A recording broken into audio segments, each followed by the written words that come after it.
The morning sun barely broke through the clouds as Lisa stood at the bus stop, her fingers trembling slightly as she held onto a thin manila folder. Inside was a single piece of sheet music, photocopied so many times that some of the notes had started to fade. She'd been awake since 4 in the morning, too nervous to sleep, running through the piece in her mind over and over again. At 28 years old, Lisa knew she was older than most people auditioning today. Much older. The Riverside Conservatory of Music didn't usually accept students her age, but they'd made an exception when she'd written them a letter explaining her situation. She'd read that letter 100 times before sending it, worried that every word sounded desperate or foolish. But they'd said yes. They'd given her a chance. The bus ride took 40 minutes, and Lisa spent every second of it staring out the window, trying to calm her racing heart. Her reflection stared back at her from the glass. She'd done her best to look presentable. Her dark hair was pulled back neatly. Her clothes were clean and pressed, even if they were the same outfit she'd worn to her cousin's wedding 3 years ago. The black pants were a little loose now, and the white blouse had a tiny stain near the hem that she'd tried to cover with a safety pin. It was the best she had. When the conservatory building came into view, Lisa felt her stomach drop. It was massive, all stone and glass, with tall columns at the entrance that made it look more like a museum than a school. Expensive cars lined the circular driveway. Students walked past in designer clothes, carrying instrument cases that probably cost more than Lisa made in a month at the diner. She stepped off the bus and immediately felt out of place. A group of young women, maybe 19 or 20, walked past her laughing about something. They wore matching rehearsal outfits and carried leather bags with the conservatory's logo embossed in gold. Lisa clutched her folder tighter and walked toward the entrance. Inside, the building was even more intimidating.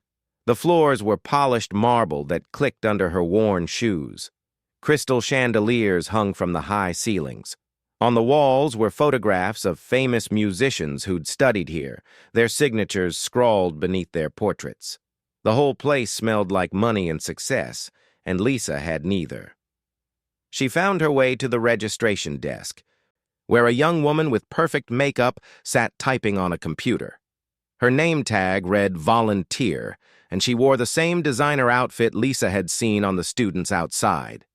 When Lisa approached, the young woman looked up and her expression immediately shifted. It wasn't quite disgust, but it wasn't welcoming either. "Can I help you?" she asked, her tone suggesting she'd rather not. "I'm here for an audition," Lisa said, trying to keep her voice steady. "Lisa Rodriguez. I should be on the list." The volunteer's perfectly shaped eyebrows rose slightly. She looked Lisa up and down, taking in the second-hand clothes and the cheap folder. "An audition? Are you sure you have the right building? Sometimes people get confused and—" "I have my confirmation email," Lisa interrupted, pulling out a printed copy from her folder. Her hands were shaking now, and she hated that this woman could see it. The volunteer took the paper reluctantly and checked her computer, her lips pressed into a thin line. "Oh, yes. I see your name here." She sounded surprised, almost disappointed. She printed out a name tag and slid it across the desk without making eye contact. "The waiting area is down that hall, second door on the left." Lisa took the name tag and walked away, feeling the volunteer's eyes on her back. She could already imagine what the woman was thinking. What was someone like her doing here? Did she really think she had a chance? The waiting area was a long room with high windows and uncomfortable-looking chairs that were probably designed to be artistic rather than functional. About 20 other audition candidates sat scattered around the room, and Lisa immediately noticed that she was the oldest person there by at least 5 years. Most looked like they were fresh out of high school, maybe college age at most. They all had that same polished look, that confidence that came from growing up with privilege and opportunity. Lisa found an empty chair in the corner and sat down, trying to make herself invisible. But invisibility was hard to achieve when you were so clearly different from everyone else. Two young men sitting nearby were talking loudly about their previous performances. One had just come back from a competition in Europe. The other was deciding between three different conservatories, all prestigious. They spoke casually about private lessons with famous instructors, summer programs that cost thousands of dollars, grand pianos in their childhood homes. A girl across from Lisa was doing breathing exercises, her eyes closed in concentration. She wore a silk blouse that probably cost more than Lisa's entire wardrobe. Her instrument case resting beside her had stickers from music festivals around the world. Lisa opened her folder and looked at her sheet music, even though she'd memorized every note months ago. The paper was wrinkled from being folded and unfolded so many times. There were pencil marks in the margins where she'd written reminders to herself. Slow down here. Remember the dynamics. Don't rush this part. Oh my God. Is she really auditioning? The whisper came from somewhere behind Lisa, but it was loud enough that she knew it was meant to be heard. Soft laughter followed. Maybe she's here for the janitorial staff? Another voice suggested, trying to sound like a joke but failing to hide the cruelty underneath. Lisa's face burned. She kept her eyes on her sheet music and pretended not to hear, but her vision blurred slightly. She would not cry. Not here. Not in front of these people. More whispers rippled through the room. She caught fragments of conversations, all about her. Where did she come from? Did she really think she could compete? This was embarrassing. Someone should tell her this wasn't the place for amateurs. A faculty member walked through the waiting area, a tall woman with silver hair and an expensive-looking scarf. She glanced at the list on her clipboard, then looked up at the room. Her eyes landed on Lisa, and for just a moment, there was a flicker of something. Pity? Doubt? Whatever it was, it made Lisa feel even smaller. But then Lisa thought about the basement. The old upright piano with 3 broken keys and 1 pedal that squeaked. The concrete floor that made her feet ache after standing for hours. The single dim light bulb overhead. That basement in her apartment building had been her sanctuary for 3 years. Every night after her shift at the diner ended at 11, she'd go down there and practice until her fingers hurt. She'd taught herself to read music from library books and free online videos. She'd learned Chopin and Beethoven and Rachmaninoff with nothing but determination, and a battered piano that was probably older than she was. These people didn't know what it meant to really want something. They'd been given everything. She'd had to fight for every single note. Lisa closed her folder and sat up straighter. Let them whisper. Let them judge. In a few minutes, she'd sit at that piano, and then they'd see. They'd all see what 3 years of late nights and sacrifice could create. She wasn't here because someone had paid her way or because she had connections. She was here because she could play, and she was going to prove it. The wait felt endless. Lisa watched as one candidate after another was called into the audition room. Some came out looking confident, others disappointed. One girl emerged in tears, her mascara running down her cheeks as her mother rushed to comfort her. The room grew quieter as more people left, until finally there were only 5 candidates remaining. Lisa's name was called just after 2 in the afternoon. She'd been sitting in that uncomfortable chair for nearly 4 hours, and her legs felt stiff as she stood up. The folder in her hands felt heavier now, like it carried the weight of all her hopes and fears. "Lisa Rodriguez," the assistant called again, glancing up from her tablet with an impatient expression. "Yes, that's me," Lisa said, walking forward quickly. The assistant looked her up and down with the same judgmental expression Lisa had been getting all day. "Follow me, please." They walked down another marble hallway, their footsteps echoing off the walls. Lisa could hear piano music coming from behind closed doors. Scales and arpeggios played with mechanical precision. The assistant stopped at a large wooden door with a brass nameplate that read Audition Hall. "Go ahead," the assistant said, opening the door but not stepping inside. There was something in her tone that suggested she didn't expect Lisa to last long in there. Lisa took a deep breath and walked through the doorway.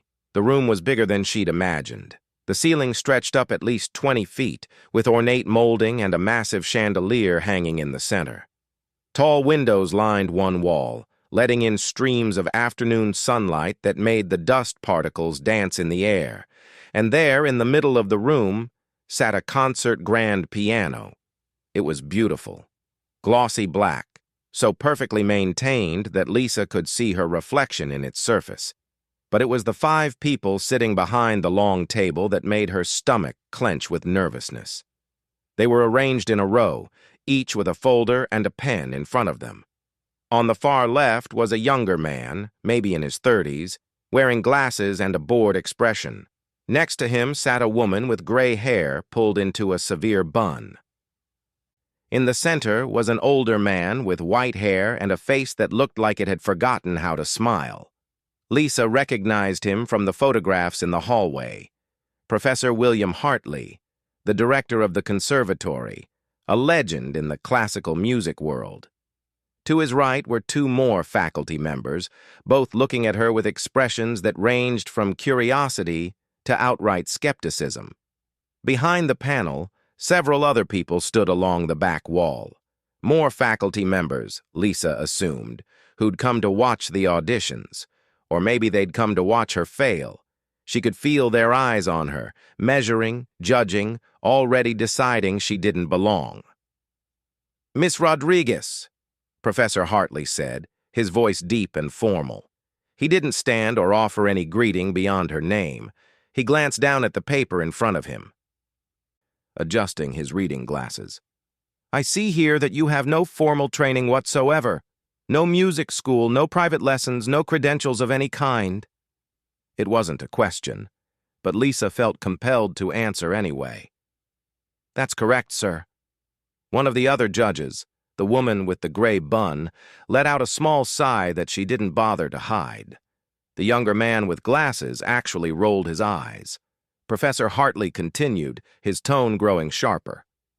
"You claim to be self-taught. You learned to play on, and I quote, an old piano in your apartment building's basement." He looked up at her now, his expression making it clear what he thought about that. "Miss Rodriguez, do you understand what this conservatory represents? We train the finest musicians in the country. Our graduates perform at Carnegie Hall, the Kennedy Center, concert halls around the world. What exactly makes you think you belong in that company?" The question hit Lisa like a slap. She'd known they would doubt her, but hearing it said so bluntly in front of all these people made her feel small and foolish. Maybe everyone was right. Maybe this was a mistake. She could see the way they were looking at her. The woman with the gray bun had already put down her pen, as if she'd decided there was no point in taking notes. One of the men on the end was whispering something to the person next to him, not even trying to be discreet about it. Behind the panel, someone actually laughed quietly. Lisa's throat felt tight. She wanted to say something impressive, something that would make them take her seriously. But what could she possibly say that would matter to these people? They'd already made up their minds about her before she'd even walked through the door. "I love music," she finally said, her voice quieter than she'd intended. "I know I don't have the background everyone else has. I know I look different and my story is different, but I can play. That's all I'm asking you to let me show you." Professor Hartley leaned back in his chair, crossing his arms over his chest. It was a gesture that somehow managed to convey both boredom and dismissal. "Very well. You may begin whenever you're ready." There was no encouragement in his voice, no hint of hope or curiosity. He sounded like a man who was already planning what he'd have for dinner, just waiting for this uncomfortable formality to be over. Lisa walked toward the piano, and the distance felt impossibly far. Her cheap shoes clicked on the hardwood floor, each step echoing in the large room. She was aware of every sound, every breath, every tiny movement. When she finally reached the piano bench, she set her folder down on the music stand with shaking hands. She could hear more whispers from the back of the room. Someone coughed. One of the judges was already looking at her watch. Lisa sat down on the bench and adjusted her position. The piano bench was nicer than anything she'd ever sat on. It was padded and comfortable, at the perfect height. She placed her hands on the keys, and even that simple touch felt different. This piano was nothing like the broken instrument in her basement. The keys were perfectly balanced, responsive to the slightest pressure. This was an instrument that cost more than she'd earn in 5 years of working at the diner. She looked at the sheet music in front of her, even though she didn't need it. She'd chosen Rachmaninoff's Piano Concerto No. 2. It was one of the most difficult pieces in the classical repertoire, technically demanding and emotionally complex. Her friend Carlos from the diner had told her she was crazy for choosing it. He'd said she should pick something simpler, something safer. But Lisa didn't want safe. She wanted to show them what she could really do. Professor Hartley cleared his throat impatiently. "We're waiting, Miss Rodriguez." Lisa closed her eyes for just a moment. She thought about the basement, about all those nights when her fingers were so cold she could barely feel the keys. She thought about the blisters she'd gotten when she first started practicing for hours at a time. She thought about her mother who'd worked 2 jobs her whole life so Lisa could have opportunities she never had. Her mother who died 2 years ago without ever hearing her daughter play at a real concert hall. This was for her. This was for every person who'd ever been told they didn't belong, that their dreams were too big, that they should know their place. Lisa opened her eyes and began to play. The first notes rang out into the silent room, clear and strong. Her fingers moved across the keys with a confidence she didn't feel inside, muscle memory taking over where her nerves tried to fail her. The opening phrase of the Rachmaninoff was melancholic and beautiful, and Lisa poured everything she had into those first measures. She didn't look at the judges. She didn't let herself think about the people watching from the back of the room, or the whispers, or the doubt. There was only the music now, only the story she was telling through her fingers. The piece began to build, the tempo increasing, the complexity growing with each passing moment. And something shifted in the room. Lisa couldn't see it with her eyes closed, but she could feel it. The whispers had stopped. The restless movements had ceased. Even the air itself seemed to have changed, charged with something she couldn't quite name. She played on, losing herself in the music, her hands flying across the keys like they'd been born to do exactly this. Lisa's fingers danced across the keys as the piece began to unfold. The Rachmaninoff Concerto was famous for its sweeping melodies and crushing technical demands, and she'd spent countless nights in that basement making sure she could handle both. Now, in this grand room with its perfect acoustics, every note she played seemed to fill the space with a richness she'd never experienced before. The opening section moved into the first major cascade of notes, a waterfall of sound that required her right hand to move faster than seemed humanly possible, while her left hand maintained the deep, resonant bass notes. Her hands knew what to do. They'd practiced this transition 1,000 times, maybe more. On the broken piano in the basement, 3 of the keys in this section didn't even work, so she'd had to imagine the notes in her head while her fingers pressed silent keys. Here, every key responded perfectly, and the sound was breathtaking. Professor Hartley's pen, which had been tapping impatiently against his folder, went still. Lisa didn't see it because her eyes were closed, focused entirely on the music flowing through her. But if she had looked, she would have seen him lean forward in his chair, his expression shifting from bored dismissal to something else entirely. The woman with the gray bun, who had put her pen down entirely, slowly picked it back up. Her hand hovered over the paper, trembling slightly, as if she wasn't quite sure what to write. The younger man with glasses had stopped slouching. He sat up straight, his mouth slightly open, his earlier eye roll completely forgotten. The piece moved into its first crescendo, the music building with an intensity that seemed to shake the air itself. Lisa's whole body moved with the music now. She swayed slightly as her hands stretched to reach the far ends of the keyboard, her fingers striking the keys with exactly the right amount of force to make them sing. Not too hard, not too soft. Every dynamic marking on that faded sheet music had been burned into her memory. This was the section that had taken her 6 months to master. 6 months of staying in that basement until 2 or 3 in the morning, her fingers cramping, her back aching from sitting on the wobbly piano bench. Her downstairs neighbor, Mrs. Chen, had complained about the noise exactly once. But after Lisa had invited her down to listen, the elderly woman had become her biggest supporter. She'd bring Lisa tea during practice sessions and sit on the stairs to listen, sometimes crying quietly at the beautiful parts. The music shifted into a gentler passage, one that required delicate touch and perfect control. This was where the emotion lived, in these quiet moments between the fireworks. Lisa's hands moved with a tenderness that seemed impossible from someone who'd learned on a broken piano in a concrete basement. The melody sang out, clear and pure, telling a story of longing and hope and heartbreak. One of the faculty members standing at the back of the room took a step forward, then another. He couldn't help himself. Others followed, drawn by the magnetic pull of what they were hearing. This wasn't just someone who could play the notes correctly. This was artistry.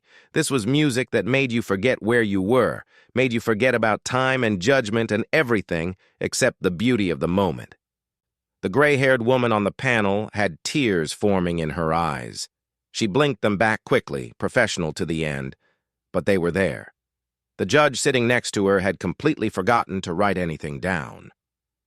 His pen lay on the table, abandoned, as he simply listened with an expression of pure astonishment.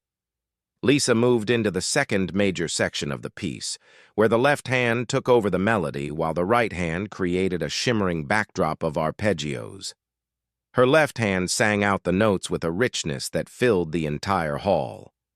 The right hand moved in steady, flowing patterns that sounded like water running over stones. Together they created something that transcended the technical difficulty and became pure emotion. This was the part that had made her cry when she first heard it. She'd been washing dishes at the diner and someone had left their phone on the counter playing classical music. When this piece came on, Lisa had stopped mid-dish, soap suds dripping from her hands, and just listened. She'd asked the customer what it was, and when they told her, she'd gone straight to the library after her shift to find the sheet music. The library only had a simplified version, so she'd had to save up money to buy the real sheet music online. It had taken her 3 weeks of tips to afford it. When it finally arrived, wrinkled and water-damaged because the seller had packed it poorly, she'd treated it like gold. That was the paper sitting on the music stand in front of her right now, though she wasn't looking at it. She didn't need to. Professor Hartley had completely forgotten about his earlier skepticism. He leaned so far forward in his chair that he was almost standing. His eyes were wide, his mouth slightly open. In his 40 years of teaching at the conservatory, he'd heard thousands of auditions. He'd trained musicians who went on to international fame. He'd sat in this very chair and listened to prodigies who'd been groomed for success since they were 5 years old. But this, what he was hearing right now, this was something different. The music began to build again, moving toward the famous climax that everyone who knew the piece waited for. Lisa's hands moved faster, the notes tumbling over each other in a controlled cascade of sound. Her fingers flew across the keys with such speed that they seemed to blur. The power in the music grew and grew. The bass notes thundering like a heartbeat while the treble notes soared overhead like birds taking flight. This was the section that had scared her the most. The part where everything came together in this massive, overwhelming wave of sound. The first time she'd tried to play it at full speed, she'd made so many mistakes that she'd wanted to give up. But she hadn't. She'd slowed it down, practiced each hand separately, built up the speed gradually over weeks and months, until her hands could do what seemed impossible. The people standing at the back of the room had moved even closer now. They formed a small crowd, drawn forward as if by invisible strings. One of them was Professor Helen Morrison, the conservatory's most renowned piano instructor. She had taught for 35 years and rarely showed emotion during auditions. But now her hand was pressed to her mouth, her eyes glistening with tears she didn't bother to hide. The volunteer from the registration desk had somehow found her way to the audition room. She stood in the doorway, frozen, her earlier smugness completely wiped from her face. She looked shocked, almost horrified, as if she was realizing in real time what a terrible mistake she'd made in judging Lisa. The music swelled to its peak, and Lisa put everything she had into these crucial measures. Her entire body was engaged now, not just her hands. She lifted slightly off the bench as her hands came crashing down on the keys, creating a sound that was both beautiful and powerful, delicate and strong. The notes filled every corner of the room, bounced off the high ceiling, resonated in the chest of every person listening. And then, just as suddenly as it had built up, the music began to soften. This was Rachmaninoff's genius, the way he could take you to the absolute peak of emotion and then gently bring you back down. Lisa's hands slowed, the notes becoming quieter, more introspective. The piece moved into its final section, a meditation on everything that had come before. Her touch on the keys was so light now that the notes seemed to float rather than strike. This required just as much skill as the thundering climaxes, maybe more. Every note had to be perfectly placed, perfectly timed, perfectly weighted. There was nowhere to hide in these quiet moments. Any mistake would be obvious. Any hesitation would break the spell. But Lisa didn't make mistakes. Her hands knew this piece better than they knew anything else in the world. Every note, every pause, every subtle shift in dynamics was exactly as it should be. The music spoke of sadness and hope, of loss and redemption, of dreams that seemed impossible but somehow, against all odds, came true. The final notes approached, the piece drawing to its gentle close. Lisa played them with a tenderness that broke hearts. The last chord hung in the air, sustained by the piano's perfect resonance, slowly fading into silence. Even after the sound had completely died away, Lisa kept her hands on the keys for a moment longer, her eyes still closed, still lost in the music that had just poured out of her soul. The silence that followed was unlike anything Lisa had ever experienced. It was thick and heavy, pressing down on the room like a physical weight. She slowly lifted her hands from the keys and opened her eyes. Suddenly aware of where she was again, her heart was pounding so hard she could feel it in her throat. Had she made a mistake? Had she missed something? The quiet stretched on for what felt like forever, and panic began to creep into her chest. Then she heard it. A single pair of hands clapping. Lisa turned on the piano bench to see Professor Hartley standing up, his chair scraping loudly against the floor. He was applauding, his movements slow and deliberate, and there was something in his face that she couldn't quite read. His eyes were red, as if he'd been struggling not to cry. For a man who looked like he hadn't smiled in decades, the expression on his face now was almost painful, like joy mixed with regret. The woman with the gray bun stood up next, her hands joining his. Then the younger man with glasses, who'd rolled his eyes at her just minutes before. Then the rest of the panel, one by one, rising to their feet. The sound of their applause grew louder, filling the room. Behind them, the faculty members who'd gathered to watch joined in, their clapping building into something that echoed off the high ceilings. Lisa sat frozen at the piano, unable to process what was happening. People were standing up for her. They were applauding. Not the polite, obligatory clapping she'd expected if she did well, but something real and powerful. Some of them weren't just clapping. They were wiping their eyes, their faces showing a mixture of emotions that Lisa couldn't name. Professor Helen Morrison, the famous instructor who'd moved to the front of the crowd, was crying openly now. She didn't even try to hide it. Tears ran down her cheeks as she clapped, and she was nodding as if Lisa had just confirmed something she'd always hoped was true, but never quite believed. The volunteer from the registration desk stood in the doorway with her hand over her mouth, her face pale. She looked like she wanted to disappear into the floor. The assistant who'd led Lisa to the audition room stood next to her, equally stunned, her earlier impatience completely forgotten. Lisa stood up from the piano bench on shaky legs. She didn't know what to do with her hands, where to look, how to respond to this outpouring of emotion.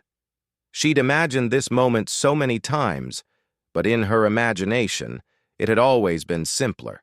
They'd either like her playing or they wouldn't. She'd never pictured this. Everyone standing, some of them crying, looking at her like she'd just done something miraculous.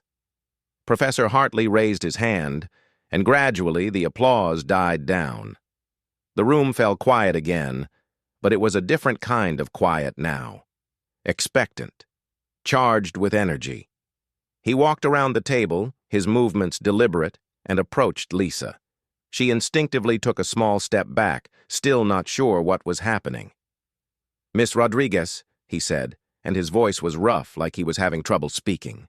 He cleared his throat and tried again. "In all my years at this conservatory, in 4 decades of teaching and listening to auditions, I have rarely, very rarely, heard anything like what you just played." Lisa's eyes filled with tears. She tried to blink them back, but they came anyway, spilling down her cheeks. She'd been holding it together all day. Through all the judgment and the whispers and the doubt. But now, hearing these words from this legendary professor, her defenses crumbled. "Where did you learn to play like that?" the woman with the gray bun asked, stepping forward. Her voice was soft, full of genuine wonder. "How is it possible?" Lisa wiped her eyes with the back of her hand, trying to compose herself. "There's a piano in my apartment building," she said, her voice shaky. "In the basement. It's old and some of the keys don't work, but the landlord said I could use it whenever I wanted. So I've been practicing there, every night after my shift at the diner ends." "Every night?" Professor Morrison asked, moving closer. "For how long?" 3 years, Lisa said. "Sometimes 4 or 5 hours a night. I know that probably sounds crazy, but I just loved it so much. I got books from the library and watched videos online to learn how to read music. I printed out sheet music from free websites. I saved up tips to buy this." She gestured to the worn folder still sitting on the piano. "It took me 3 weeks to afford it." The judges looked at each other, and something passed between them. Shame, maybe, or recognition of how wrong they'd been. The younger man with glasses, who'd been so dismissive earlier, looked down at his shoes, unable to meet Lisa's eyes. "You work at a diner?" one of the other judges asked. "Yes, sir. Downtown. The night shift, usually 11 to 7 in the morning. Then I sleep a few hours and sometimes I pick up day shifts too, when I can. I've been trying to save money for this. For a chance to audition." "You work all night and then practice for hours?" Professor Hartley asked, and there was something in his voice now that sounded almost angry, but not at Lisa. "When do you sleep?" Lisa shrugged, suddenly feeling self-conscious. "When I can, a few hours here and there. Sleep isn't as important as practice." Professor Morrison made a sound that was half laugh, half sob. "My students complain about 30-minute practice sessions," she said, shaking her head. "They have every advantage in the world, the finest instruments, private instructors, all the time they could want. And here you are, teaching yourself on a broken piano in a basement, working all night, sleeping a few hours, and you play like this." "I had no idea," the gray-haired woman said, and her voice broke. "When you walked in, I thought this would be a waste of time. I'm so sorry. I'm so deeply sorry." Lisa didn't know what to say. She'd expected rejection, or maybe, if she was very lucky, acceptance. She hadn't expected apologies. She hadn't expected tears. "Don't apologize," Lisa said quietly. "I understand why you doubted me." I know what I look like. I know I don't belong here." "No," Professor Hartley said firmly, and his voice was strong now, clear. "That's exactly wrong. You do belong here. You belong here more than anyone I've seen in years." He paused, looking back at the other judges. They were all nodding, murmuring agreement. He turned back to Lisa. "We need to discuss your situation, but I want you to know something right now. What you just played, that wasn't just technically proficient. That wasn't just good. That was extraordinary. That was the kind of playing that reminds people why they fell in love with music in the first place." One of the faculty members in the back started clapping again, and others joined in. Lisa's face burned with embarrassment and pride, and a dozen other emotions she couldn't sort through. This was really happening. They weren't just being nice, they meant it. Professor Morrison approached Lisa and took both of her hands, looking at them carefully. Lisa's hands were rough, calloused from years of working in the diner, carrying heavy plates and washing dishes in scalding water. They were nothing like the soft, manicured hands of the other students who'd auditioned today. But Professor Morrison held them gently, reverently, like they were precious. "These hands," she said softly, "have stories to tell. Every callus, every scar. They've worked and struggled and fought for what they wanted, and somehow, against every odd, they've learned to create beauty." She looked up at Lisa with tears streaming down her face. "Thank you. Thank you for reminding me what music is really about." The judges gathered together, speaking in low voices. Lisa stood by the piano, feeling disconnected from reality, like she was watching this happen to someone else. The volunteer from the registration desk approached her hesitantly. "I'm so sorry," the young woman said, her voice barely above a whisper. "The way I treated you earlier, I was so rude, so awful. I judged you and I had no right. Please forgive me." Lisa looked at her, at this girl who probably wasn't much younger than her, but who'd lived a completely different life. "It's okay," she said, meaning it. "You didn't know." "That's no excuse," the volunteer said, wiping her eyes. "You were brave enough to come here and try, and I tried to make you feel small. That was wrong." Professor Hartley turned back to Lisa, and the other judges arranged themselves behind him. He was smiling now, really smiling, and it transformed his entire face. "Miss Rodriguez, if you'll give us just 5 more minutes to discuss some details, we'd like to speak with you about your future here at the conservatory." Lisa's heart skipped. "My future here? You mean—" "We'll explain everything in just a moment," he said. "But yes, we very much want you to be part of this program." The judges filed out of the room, leaving Lisa alone with a few faculty members who couldn't seem to stop looking at her with amazement. She walked back to the piano and ran her fingers gently over the keys one more time. The instrument that had intimidated her so much an hour ago now felt like an old friend. Everything was about to change. She could feel it. 5 minutes felt like 5 hours.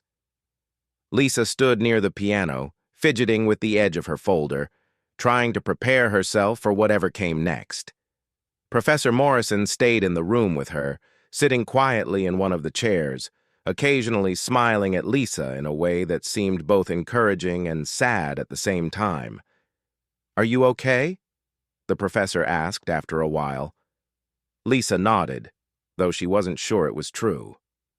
"I just never expected any of this. I thought maybe if I played well enough, they'd let me in.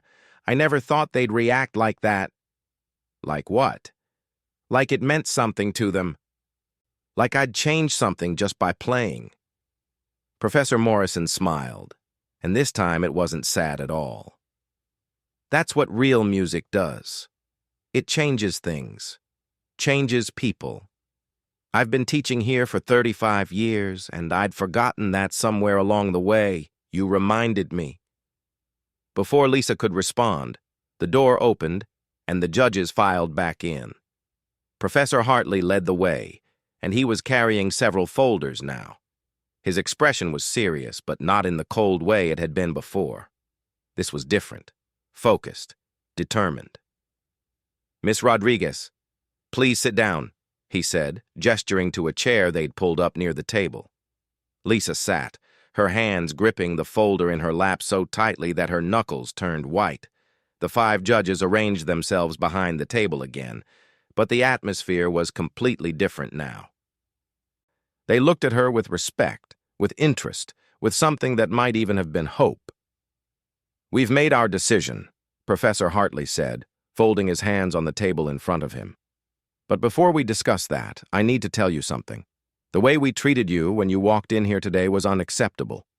We judged you based on your appearance, your background, your lack of formal training. We decided who you were before you played a single note. That goes against everything this conservatory is supposed to stand for." The other judges nodded, their faces showing genuine remorse. "Music doesn't care where you come from," the gray-haired woman added. "It doesn't care what you're wearing or whether you learned in a mansion or a basement. All that matters is what comes out when your fingers touch those keys. We forgot that. You reminded us."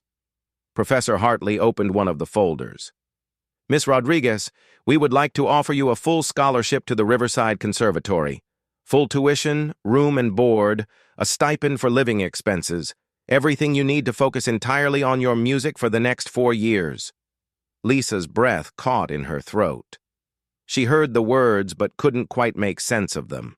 A full scholarship, everything covered, 4 years to do nothing but play music, to learn, to grow. It was more than she'd ever dreamed of asking for. "I don't understand," she said, her voice barely a whisper. "I thought scholarships were decided months ago. I thought they were already given out." "They were," Professor Hartley said, "but I'm creating a new one. The conservatory has an emergency fund for exceptional circumstances, and I've never seen a circumstance more exceptional than this. I'm using my authority as director to establish the Rodriguez Scholarship, starting with you." "The Rodriguez Scholarship?" Lisa repeated, the words feeling strange in her mouth. "Named after you," Professor Morrison said, standing up and moving closer. "So that in the future, when we find other students with your talent and your determination but not your opportunities, we can help them too. You're not just changing your own life today, Lisa. You're changing lives that haven't even walked through these doors yet." Tears were streaming down Lisa's face now, and she didn't bother trying to stop them. "I don't know what to say. I never thought something like this could happen to someone like me." "Someone like you is exactly who this should happen to," the younger judge said, and there was emotion in his voice, too. "I was wrong about you, completely wrong, and I'm grateful you gave us the chance to see that." Professor Hartley pulled out another document. "There's more. We want you to perform at our winter showcase in December. It's our biggest event of the year. Alumni come from around the world, donors, professional musicians, critics. We want you on that stage, playing for everyone." Lisa's eyes widened. "But that's only a month away, and I've only learned a few pieces. What if I'm not ready?" "You're ready," Professor Morrison said firmly. "Trust me, I've been doing this long enough to know. You're more than ready. We'll assign you to work directly with Professor Morrison," Professor Hartley continued. "She's the best piano instructor in the country. Between now and December, you'll have private lessons 3 times a week. We'll also arrange for you to have 24-hour access to one of our practice rooms with a concert grand piano. No more broken keys, no more basement." The reality of it was starting to sink in now, and Lisa felt like she couldn't breathe. This was everything. Everything she'd worked for. Everything she'd dreamed about during those long nights in the basement. Everything she'd hoped for but never quite believed could be real. "When can you start?" Professor Hartley asked. "Start? You mean classes?" "I mean everything. Moving into the dorms, beginning your lessons, joining the community here. The semester is already in progress, but we'll work with you to catch up. Can you start Monday?" Monday. That was 3 days away. Lisa thought about the diner, about her tiny apartment, about the basement piano that had been her whole world for 3 years. She thought about her mother, who'd always believed Lisa was meant for something more than serving coffee and washing dishes. "I'll need to give notice at my job," Lisa said. "They've been good to me. I should do it properly." Professor Hartley nodded with approval. "That's fair. What if we say 2 weeks then? That gives you time to wrap up your responsibilities and prepare for this new chapter." 2 weeks, Lisa repeated. "Yes, I can do 2 weeks." The gray-haired woman came around the table and hugged Lisa. It surprised her. This formal-looking woman who'd seemed so cold at first, now embracing her like a proud mother. "We're going to take care of you," she whispered. "You're part of our family now." One by one, the other judges came to shake her hand or hug her, each of them saying something encouraging, something kind. The transformation was complete. These people who'd looked at her with such skepticism and doubt now looked at her with pride and excitement. "Can I ask you something?" Lisa said to Professor Hartley as the others chatted among themselves. "Why did you give me a chance in the first place? When I sent that letter with no training or credentials, why didn't you just throw it away?" Professor Hartley was quiet for a moment, his eyes distant. "My mother was a pianist," he finally said, "a brilliant one. She grew up poor, the daughter of immigrants, and she taught herself to play on an old piano in a church basement. She never got the opportunities she deserved because people like me, people who should have known better, judged her the way I almost judged you today.